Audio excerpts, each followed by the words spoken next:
We're excited about to announce that we've recently closed on three large funds: an $800 million early stage fund, a $1.5 billion global opportunity fund, and a $1.8 billion early growth fund. From our perspective, we take a very, very long-term investing perspective. We don't look out 1 year or 2 years. We look out 5 to 10 years in terms of backing global entrepreneurs that really want to build the next enduring, iconic companies.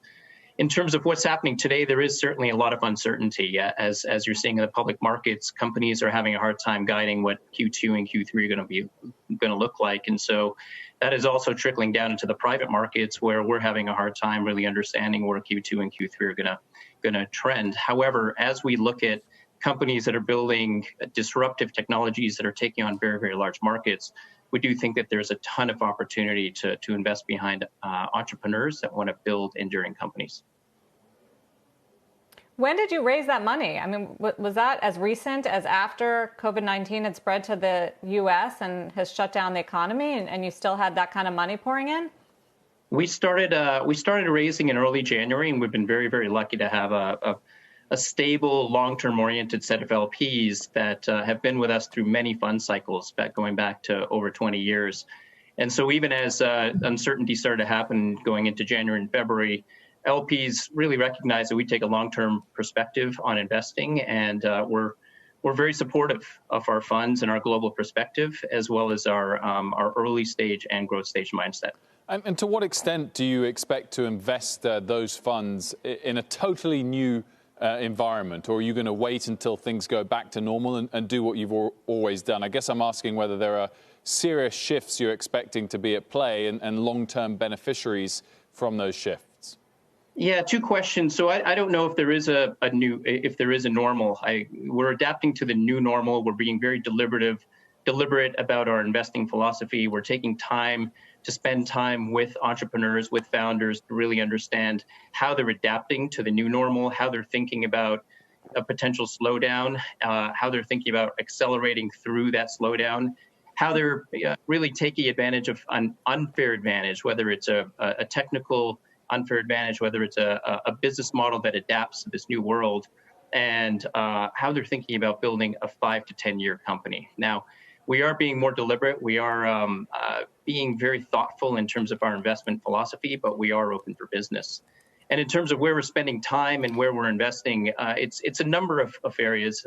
Obviously, behaviors change for many of us. I'm sitting in my bedroom right now, and a lot of us are working from home. And so there's been a lot of ink spilled around Zoom and Slack and Teams. Those are certainly companies that are benefiting from the new normal.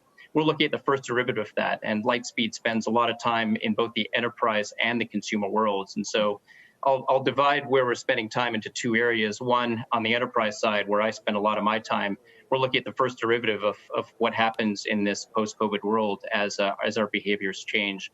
For example, the first derivative of working from home is we are using these new collaboration technologies like a Zoom and a Slack.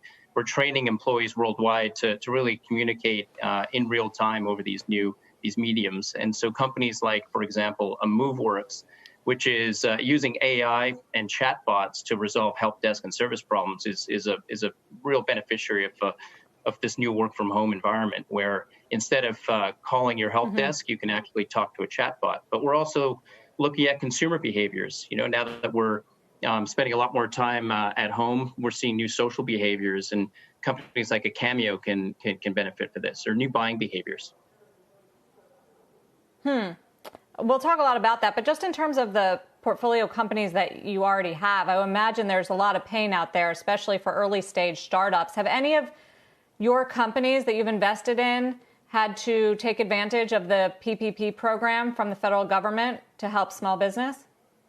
We've been having a lot of deliberate conversations at the board level across our entire portfolio. On the whole, we think that this initiative was really designed for Main Street and not necessarily venture funds. That said, there are a very, very small handful of companies that are still considering this PPP program. But on the whole, across our general portfolio, we've discouraged a lot of our companies from taking this capital.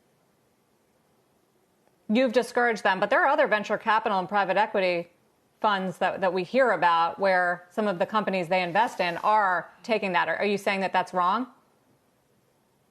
I'm saying that our perspective has been that that this program for companies that have a lot of capital on their balance sheets and are well funded for years to come should not be taking this. So as a general advice to our founders, we've been discouraging them from taking PPP. Interesting. Arif, thank you for joining us. Thank you.